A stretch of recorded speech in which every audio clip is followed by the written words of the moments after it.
இப்போ நம்ம பார்க்கக்கூடிய ராசி என்ன அப்படின்னா மோஸ்ட் வாண்டடான தனுசு ராசி. ஏன் மோஸ்ட் வாண்டட் தனுசு ராசி அப்படின்னா இருக்கிற எல்லாரும் கொஞ்சோண்டு லைட்டா அப்படியே இவனுக்கு மட்டுமா அப்படின்னு கண்ணை விரிக்கிற மாதிரியான ஒரு அமைப்பு இருக்கக்கூடிய ராசியாக தனுசு அப்படின்ற ராசி இப்பொழுதுக்கு இருக்கக்கூடிய அமைப்பாக இருந்து கொண்டே இருக்கிறது. கிட்டத்தட்ட சூரியன் 7ஆம் வீட்டுல, குரு 7ஆம் பார்வையாக பார்த்துட்டே இருக்காரு. 10ஆவதுக்கு புதன் வேற உட்கார்ந்து இருக்காரு. 7ஆம் வீட்டு அதிபதி 7ல் இருத்தல் பிளஸ் குருவும் 7ல் இருத்தல் பிளஸ் சூரியனும் 7ல் இருத்தல்.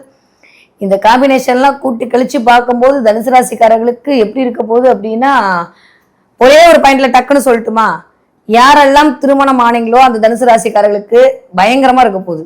என்ன மேடம் ஆரம்பிக்கும் போதே பயங்கரமா இருக்க போகுது அப்படின்னா, அப்படியே காதலாகி கசிந்து உங்களோட இணையக்கூடிய நேரமாக இந்த 7ஆம் பார்வை அப்படின்றது இருக்க போகுது. யூஸ்வலி ஒரு கோட் இருக்குங்க, 7ஆம் இடத்துல சூரியன் இருக்கிறது அவ்வளவு நல்லது இல்லை, ஒரு மாதிரியான தோஷத்தை கொடுக்கக்கூடிய அப்படின்லாம் சொல்லுவாங்க. பட் ஆனா அது லக்னத்திலிருந்து 7ஆம் இடம் என்று கணக்கீடு செய்யப்படுகிறது.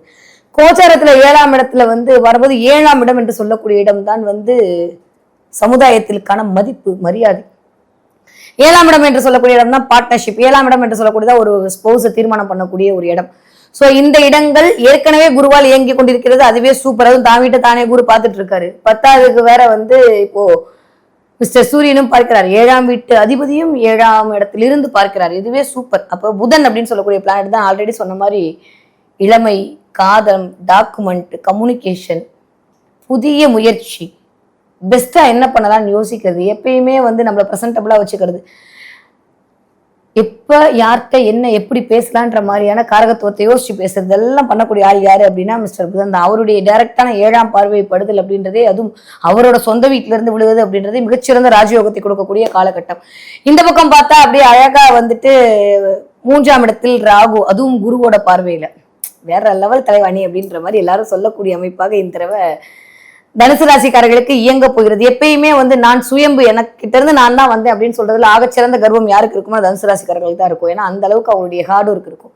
எப்பயுமே தன்னம்பிக்கையால் தலைநிமிர துடிக்கும் தனுசு ராசின்னு தான் நான் சொல்லுவேன். அந்த அளவுக்கு இந்த தடவை செல்ஃப் கான்பிடன்ட் பவர் இன்க்ரீஸ் ஆக போகுது. ஓகே, இந்த ஆணி மாதம், அதாவது முதல் ஒரு ஜூன் 15ஆம் தேதியிலிருந்து ஜூலை 15ஆம் தேதிக்குள்ள கிரகத்துடைய அமைப்பை வச்சு நம்ம பார்க்கும்போது ஒரே ஒரு குட்டி என்ன கவனமா இருக்கணும்னா, இங்க இருக்கக்கூடிய செவ்வாய் கேதுவோடைய ஒரு காம்பினேஷன்.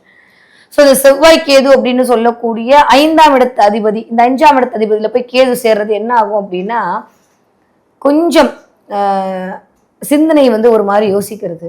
வணக்கம், நான் நயினார் நாகேந்திரன் பேசுகிறேன். வரும் 22ஆம் தேதி மதுரையில் முருக பக்தர்கள் மாநாடு நடைபெற இருக்கிறது. அனைவரும் கலந்து கொண்டு சிறப்பிக்குமாறு அன்போடு வேண்டுகிறேன். நன்றி, வணக்கம்.